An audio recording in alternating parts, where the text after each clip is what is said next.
जब इश्क सिखाता है आदाब खुदा घाई, जब इश्क सिखाता है आदाब खुदा घाई, गुलामों पर खुलते हैं असरार शहनशाही।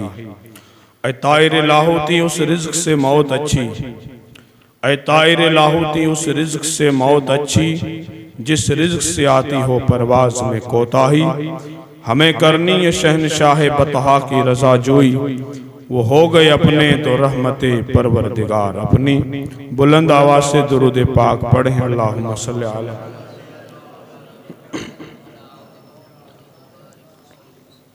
अल्लाहु रब्बु मुहम्मदिन सल्लल्लाहु अलैहि वसल्लम नहनु इबादु मुहम्मदिन सल्लल्लाहु अलैहि वसल्लम।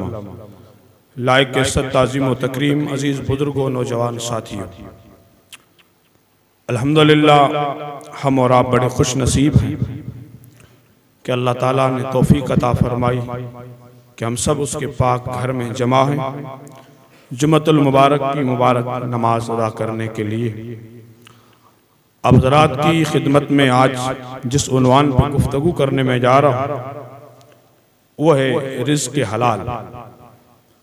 पाक रोटी रिज़्क़ हलाल बंदे की ज़िंदगी में कितना असर रखता है और रिज़्क़ हराम से कितना फ़र्क पड़ता है।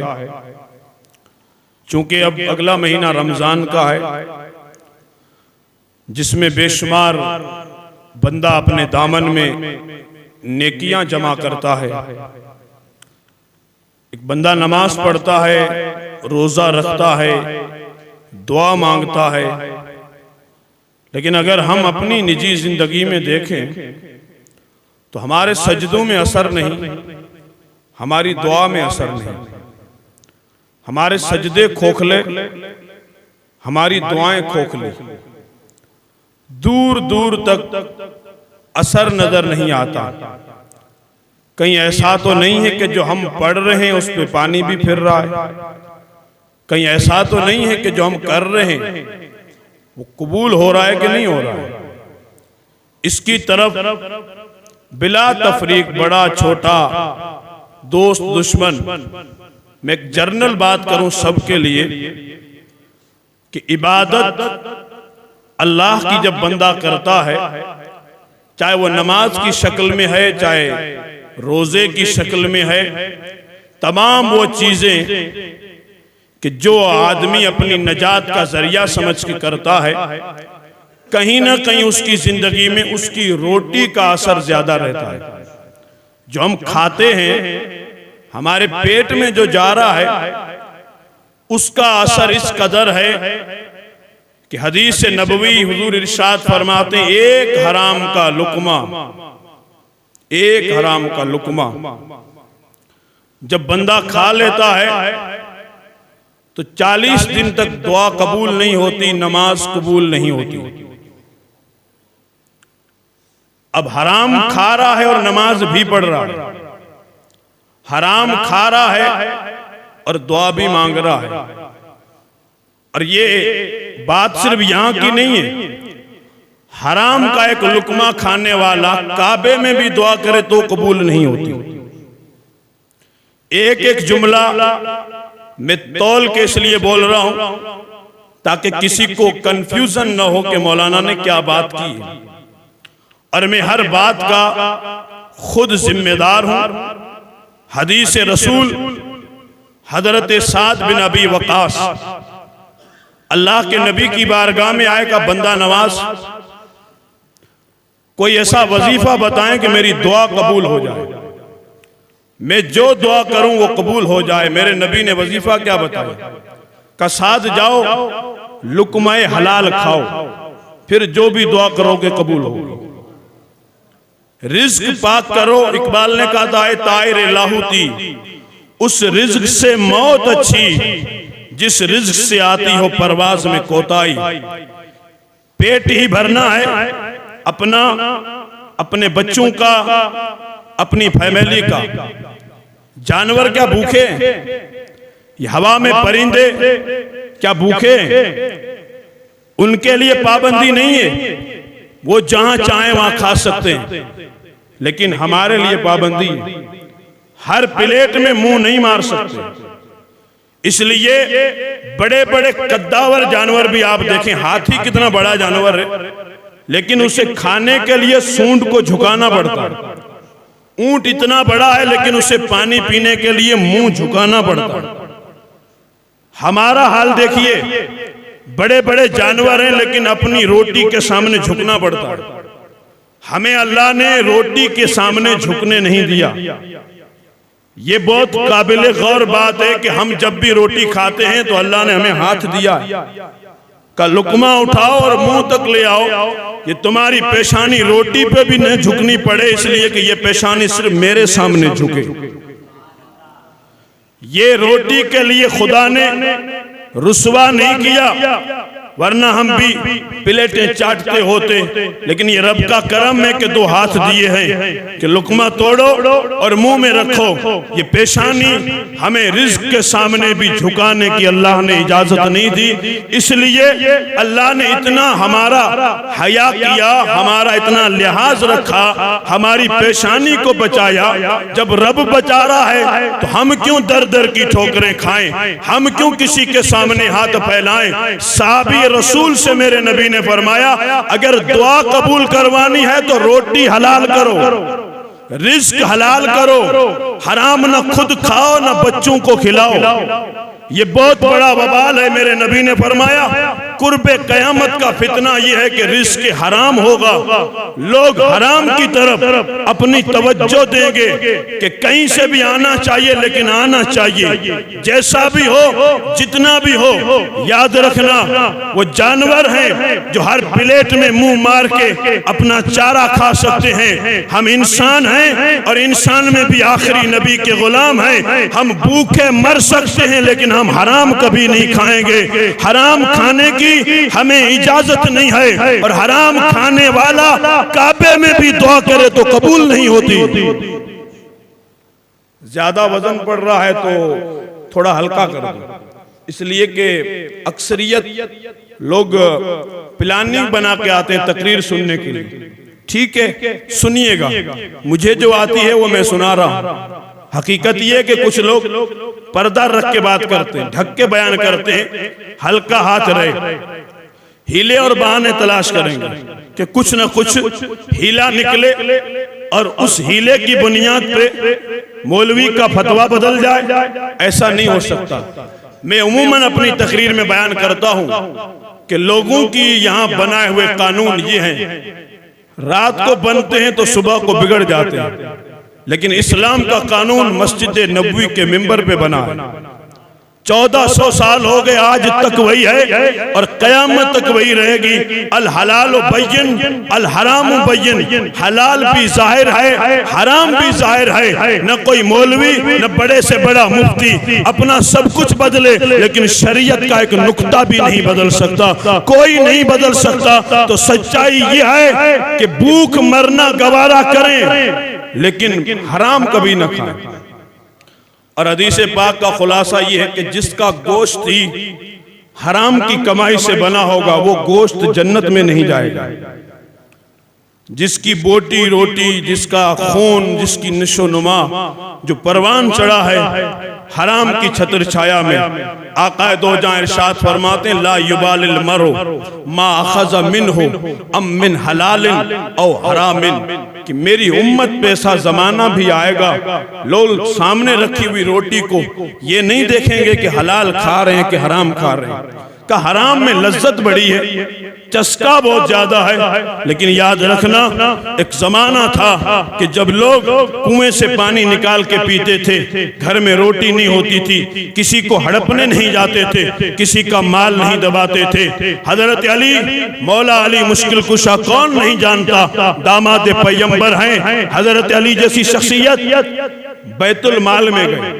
बैतुल माल सरकारी खजाना, जहां माल पड़ा रहता है, पूरी कौम का एक साथ जमा रहता है, सरकारी खजाना, गवर्नमेंट का खजाना।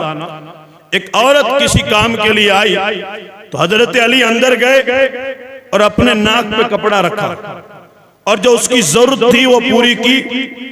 औरत को रवाना किया तो औरत ने पूछा, अरे मौला ये तो बताओ, मेरी जरूरत तो पूरी की लेकिन नाक पे कपड़ा क्यों रखा था?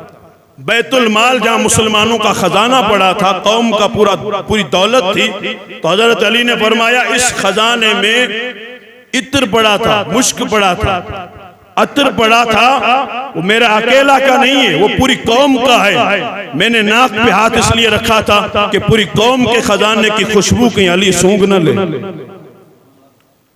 जो माल कौम का खजाना हो, गवर्नमेंट का खजाना हो, जिस अली का नारा लगाते हो वो उसका इत्र भी सूंघना पसंद नहीं करते। डब्बे के डब्बे पी जाते हो और नारा सिर्फ अली का लगाते हो। माफ कीजिएगा, जुमले अगर सख्त हो जाएं तो लौटा दीजिएगा।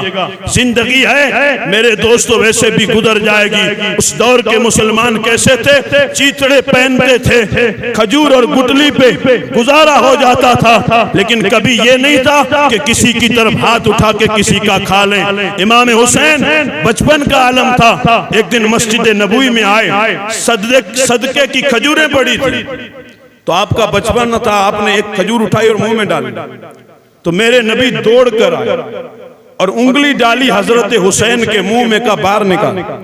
सदके की खजूरें सैयद नहीं खा सकता, जो जायज नहीं था वो एक खजूर ही तो थी, खाने देते। यहाँ ये नहीं होता हमारे यहाँ, अरे यार थोड़ा बहुत चलेगा, क्या फर्क पड़ता? फर्क पड़ता है। कोई कहे क्या फर्क पड़ता? फर्क पड़ता है। पूरी जिंदगी सजदे में रहो और पेट में हराम पनप रहो तो सजदे काम नहीं आते। पहले रोटी हलाल कर फिर सजदा कर, पहले रोटी हलाल कर। अगर कोई ऐसा बैठा हो चीटिंग करने वाला चीटर, तो वो मुझ पे नाराज ना हो, इसलिए कि मैं आईना हूं, दिखाता हूं दाग चेहरे के। मैं आईना हूं, दिखाता हूं दाग चेहरे के, जिसे हो तकलीफ वो सामने से हट जाए।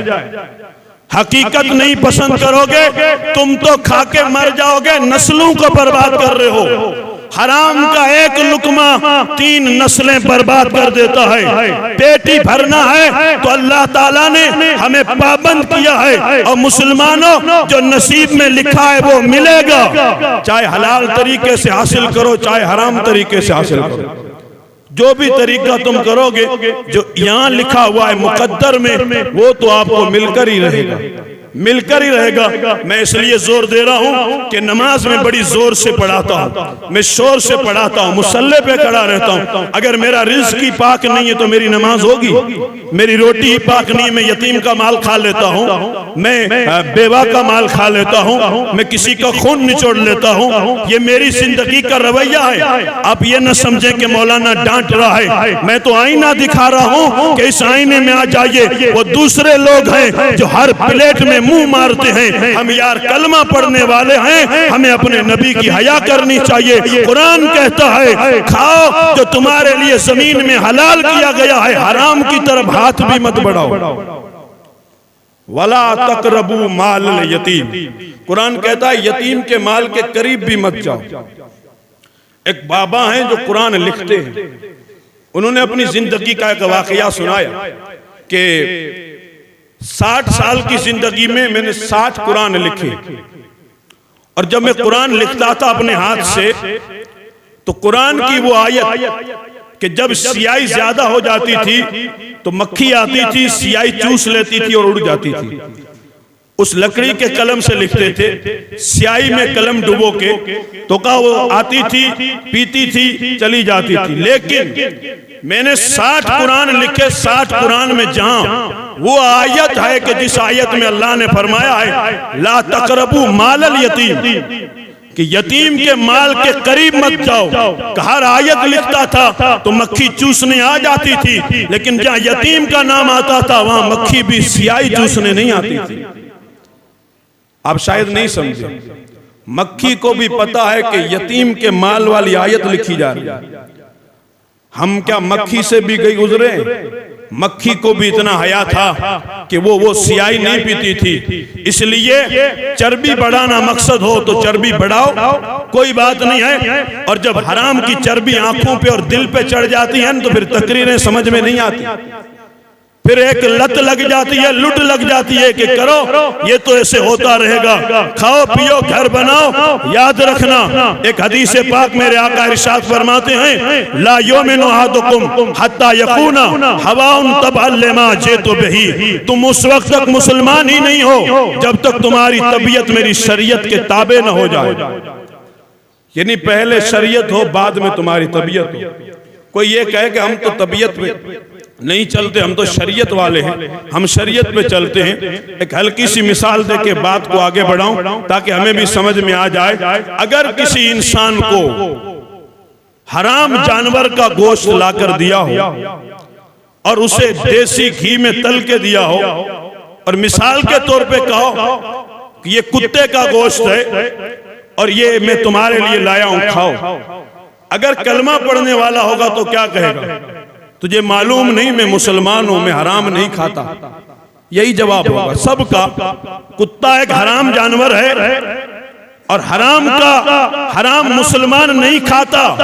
मेरे सामने आए तो मेरा भी जवाब ये होगा, आपके सामने आए तो आपका भी जवाब ये होगा। मैं कहूंगा झूठ बोल रहा है, हराम नहीं खाता, ये झूठ है। इसलिए कि सूद के पैसे खा रहा है, ब्याज के खा रहा है, जुए के खा रहा है, चोरी के खा रहा है, सारे हराम तो खा रहा है और कहता है कि ये कुत्ते का गोश्त मैं नहीं खाऊंगा। सुनिएगा कि जिस तरह कुत्ता हराम है, इस तरह सूद भी हराम है, चोरी भी हराम है।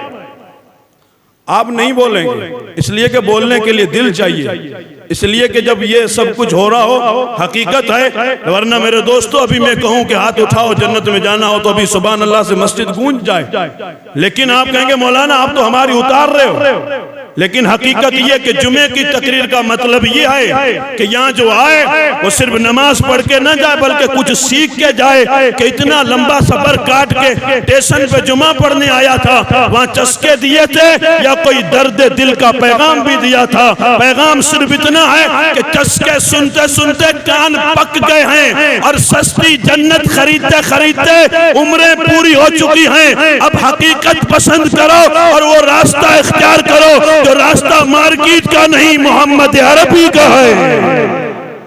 अब तो यार सुभान अल्लाह बोलो। और इस चीज को स्वीकार करते चलेंगे तो समझ में आएगा कि ला तकरबू माल अल यतीम, कि यतीम के माल के करीब भी मत जाओ। हजरत गौसे पाक के वालिद का वाकया आपके जहन में नहीं है? चलते हुए नदी से सेब उठाया था और खाया था, खाने के बाद पता चला मेरा नहीं है। बड़ी बात है कि नहीं? गौसे आजम के वालिद शेख अबू साले मूसा जंगी दोस्त, हर 11वीं में ये वाकया बार बार सुनते हो। गौस पाक के वालिद ने अनजान सेब उठाया और कहा खा लेता हूं, भूख लगी थी। बाद में पता चला ये मेरा नहीं है। मेरा नहीं है तो क्या किया?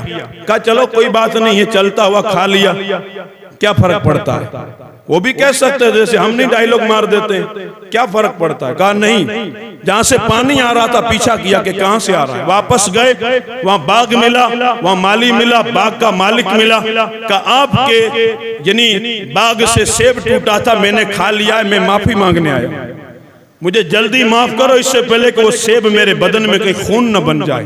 वो खून बन गया तो मेरा खून कहीं गंदा न हो जाए। तो जो बुजुर्ग था वो भी मामूली नहीं था, वो भी वली था। उसने तजुर्बे की नजर से देखा कि ये मामूली इंसान है, लोग तो रोज सेब खाते, कोई नहीं आता, ये तो कोई जौहर ही होगा, ये तो कोई कामिल ही होगा जिसने सेब खाया और माफी मांगने आया। तो कहा ऐसे माफ नहीं करूंगा, 12 साल तुझे मेरे बाग की रखवाली करनी पड़ेगी। 12 साल का करूंगा लेकिन सेब माफ करो, मैं करूंगा लेकिन सेब माफ करो। और 12 साल पूरे हुए तो कुछ मेहमान आए उनके, कहा जाओ सेब काट के लाओ। आप गए सेब काट के लाए तो सेब कच्चे निकले। कहा 12 साल से बाग में काम करते हो, रखवाली करते, तुम्हें यह भी पता नहीं कि सेब कौन सा कच्चा होता है कौन पक्का होता है? तो कहा एक सेब की सजा भुगत रहा हूं, जब से आया हूं तब से नजर उठा के सेब को देखा ही नहीं है। एक खाया था तो यहाँ पहुंचा हूं, दूसरा खाऊंगा न जाने कहां तक पहुंचूंगा। ये था तकवा, ये थी अंदर की बात। जब रिज़्क इतना पाक था तो बेटा अब्दुल कादिर जिलानी पैदा हुआ था, और जब रिज़्क हराम हो तो बेटे जोकर पैदा होते हैं। जब रिस्क हराम का हो तो 50 तकरीरें सुना लो, इतना लॉकेट लटका के डीजे पे डांस तो करेगा लेकिन सजदा नहीं करेगा। सजदा मदरसे में नहीं, सजदा माँ की गोद में सीखा जाता है। हकीकत पसंद करें तो बात सिर्फ इतनी सी है मेरे दोस्त, अल्लाह के रसूल सल्लल्लाहु ताला अलैहि वसल्लम ने जा बजा मना फरमाया है हराम की तरफ। मदीने में एक औरत ने चोरी की, नाम उसका फातिमा था। हजरत उसामा से कहा जाए नबी से सिफारिश कराओ किस औरत के हाथ न काटे जाएं। इस्लाम की सदा यह है कि जो चोरी करता है उसके हाथ काट दिए जाएं। वो इस्लामी दौर था, हुजूर की बारगाह में गए, सिफारिश ये कि इस औरत के हाथ न काटे जाएं। तो मेरे नबी ने फरमाया ये तो फातिमा किसी और की बेटी है, अगर मेरी बेटी फातिमा होती और चोरी करती तो हाथ तो उसके भी काटे जाते। क्या पता चला? पता ये चला इस्लाम मेरे दोस्तों इतना सस्ता नहीं है जितना हम समझते हैं। कभी कभी ढील देता है, कभी कभी बदन की खाल भी खींच लेता है, कभी कभी तो बदन की खाल भी खींच लेता है। हजरत अबू दरदा साहबी रसूल हैं, कई बार मैं आपको सुना चुका हूं, लेकिन मौजू से बात जुड़ती है तो अर्ज किए देता हूं। फजर की नमाज पढ़े और जल्दी लौट जाएं, हमेशा का मामूल बना दिया। एक दिन मेरे नबी ने पूछा अबू दरदा सब तो दुआ मांग के जाते हैं, तू जल्दी क्यों जाता है? तो आपने जवाब दिया बात यह है या रसूल अल्लाह, मेरे पड़ोस में यहूदी का घर है, यहूदी के घर में खजूर का दरख्त है और ये सुबह की हवाएं चलती हैं तो खजूरें पक चुकी हैं, कुछ टूट के मेरे घर में गिर जाती हैं और मैं जल्दी इसलिए जाता हूं कि मेरे बच्चे न उठें, उससे पहले खजूरें चुन के वापस उसकी तरफ डाल दूं ताकि मेरा बच्चा भी बेखबरी में कोई खजूर न खा ले। बेखबरी में कोई खजूर दूसरे की न खा ले, दूसरे की खजूर है वो न खा ले। कितना एहतियात था कि बच्चे के पेट में हवा से गिरी हुई खजूर न जाए। और आज लोग ठूस ठूस के बच्चों का पेट ही हराम से भर रहे हैं, तो वो बच्चे गाजी और नमाजी थोड़ी बनेंगे, वो तो जेठालाल का सीरियल ही देखेंगे। माफ करना, हकीकत सिर्फ इतनी है, इन नौजवानों को गुट्टी में मोहम्मद अरबी का कुरान दो। ये जो फटी पैंट पहन के घूमते हैं इन्हें रिज़्क़ हलाल खिलाओ और मस्जिद का रास्ता बताओ, इसलिए कि ये उम्मत का सरमाया है। हम तो मर जाएंगे लेकिन हमारी मस्जिद ये नौजवान आबाद करेंगे, इसलिए नौजवानों को मार्केट से उठा के मस्जिद में लाओ और उन्हें कहो कि ये जुआ मत खेलो, ये शराब मत बेचो, ये चोरी मत करो, इसलिए कि पेटी भरना है। एक दिन यार भूखे सो गए तो क्या फर्क पड़ता है? ये कौन सी बड़ी बात है कि भर के पूरा गोदाम ही भर दो और 7 नस्लें खाती रहें। हराम से पूरा तुम भंडार भर दो, दूसरे दिन खत्म हो जाएगा। हराम नहीं रहता। अगर हलाल के 5 रुपए भी होंगे तो 5 बेटियों का निकाह भी कर सकता है और 7 लाख भी होंगे तो किसी नाचने वाली पे उड़ाए जाएंगे, वो कहीं काम नहीं आएंगे कि तू मस्जिद बनाएगा, तू कहीं अल्लाह तबारक ताला का घर तामीर करेगा। हकीकत ये मेरे दोस्तों, यहाँ एक बात और अर्ज करूं कि जब इस्लाम का तो हुक्म ये कि तुम रास्ते में चल रहे हो, अगर सोना भी पड़ा है तो मत उठाओ, जिसे माल लुक्ता कहा जाता है फिक़ह की जुबान में, वो माल लुक्ता सोना भी पड़ा हो तो भी मत उठाओ। अगर तुमने उठा लिया तो अब तुम जिम्मेदार हो, 6 महीने तक ऐलान करो कि किसका है, लेके जाओ। ये तो मसला मैं बता रहा हूं, बाकी मिलना तो चाहिए। फिर कौन ऐलान करता है? फिर ऐलान तो क्या करेगा, वो क्या बोलते हैं, कोटी के जेब में रखेगा ताकि किसी ने देखा तो नहीं है। मजाक नहीं कर रहा हूं, बल्कि अपने मुआशरे का रोना रो रहा हूं। सिस्टम ये बना हुआ है। पाकिस्तान में पीर साहब पागारों की बहुत बड़ी दरगाह है, सिंध के मशहूर वली, आपके एक मुरीद थे, वो हमारे जैसलमेर से पाकिस्तान जा रहे थे मिलने के लिए। रास्ते में गए तो एक रनपट था, चटियल मैदान था, सोने का हार नजर आया। देखा तो अंदर लालच जागी के उठाऊं, लेकिन फिर ख्याल आया कि यार जा रहा हूं पीर साहब के पास, ये माल उठाना जायज है कि न जायज है, क्या करूं? फिर मन में सोचा कि नहीं उठाता हूं। फिर शैतान ने दिल में ख्याल डाला कि तू नहीं उठाएगा, कोई दूसरा उठाएगा, ये चीज तो बड़ी कीमती है। तो उसने कहा काम करता हूं, थोड़ा सा गड्ढा खोदा, उसमें हार रखा, कहा जाता हूं मसला पूछूंगा, अगर इजाजत मिली तो वापसी में ले जाऊंगा। गड्ढा खोदा और कुछ नजर नहीं आ रहा था, तो भैंस का बहुत बड़ा गोबर पड़ा था, वो ऊपर रख दिया। का निशानी भी हो गई और ढक्कन भी हो गया। चला गया अपने वहां पीर साहब के पीर खाने पे, वहां रहा कुछ दिन, और जब लौटने लगा तो मसला पूछा। का पीर साहब एक मसला, का मसला का कोई आदमी है, ये नहीं कहा कि मैंने देखा है, का कोई आदमी है चटियल मैदान में जा रहा है, अचानक उसने कोई कीमती चीज देखी, उसे उठाए कि ना उठाए? तो पीर साहब ने क्या फरमाया? का उठाना तो दूर की बात, ऊपर गोबर भी न रखे। उठाना तो दूर की बात है, ऊपर गोबर भी न रखे। वो पीर भी कैसा कामिल पीर होगा जो वहां से देख रहा था कि ये क्या कर रहा है। का वो भी उठाने की आपको इजाजत नहीं है। हमारी शरीयत में पड़ा हुआ माल उठा के ले जाना, फिर उसको अपना करना, उससे अपना घर चलाना नहीं। मेरे दोस्तों, मैं तो पैगाम ये देता हूँ कि झोपड़ी में रहना पड़े तो रहो, लेकिन अपने बच्चों को रोटी हलाल की खिलाओ। बंगला न बने तो कोई बात नहीं, तेरी कब्र खुदा बना देगा।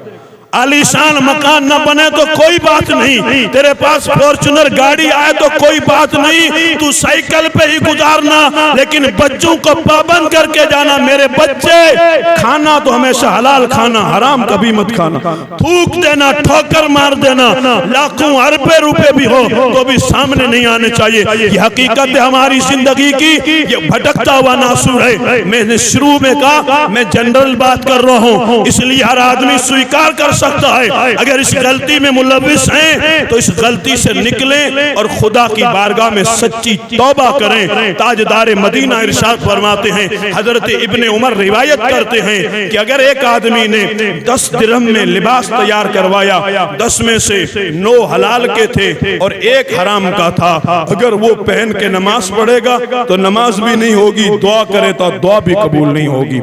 यानी 9 मेरे अपने थे और 1 हराम का था, और 1 हराम ने क्या किया, पूरे लिबास को ही हराम कर दिया। और अगर आप पूरा एक हलवे का थाल यानी पूरी कढ़ाई बना के तैयार करें, 1 कतरा उसमें शराब डालेंगे तो पूरी कढ़ाई ही हराम हो जाएगी। हमारा हाल क्या है मेरे दोस्तों? सबको लेके चलना चाहते हैं। मेरी जुबान तो सख्त हो सकती है, लेकिन हकीकत से मैं आपकी नजरें चुराना ये गवारा नहीं हो सकता। जुबान मेरे दोस्तों सख्त न समझें, बल्कि ये जुमले दर्द दिल के हैं। जब हम खुद हलाल खाएंगे तो नस्लें भी हलाल खाएंगी, आने वाली पीढ़ियां भी हलाल खाएंगी और कहेंगी हमारे वालिदैन ने कभी हराम की तरफ नहीं देखा तो हराम हम क्यों देखेंगे। या अय्युहन्नास, ऐ लोगो, कुलू मिम्मा फिल अर्दि हलालन तय्यबा, कि जमीन में जो कुछ हलाल है, जो पाकीज़ा है, उसे खाया करो। शैतान की पैरवी न करो, वो तुम्हारा खुला हुआ दुश्मन है। व आखिरु दावाना अनिल हम्दुलिल्लाहि रब्बिल आलमीन।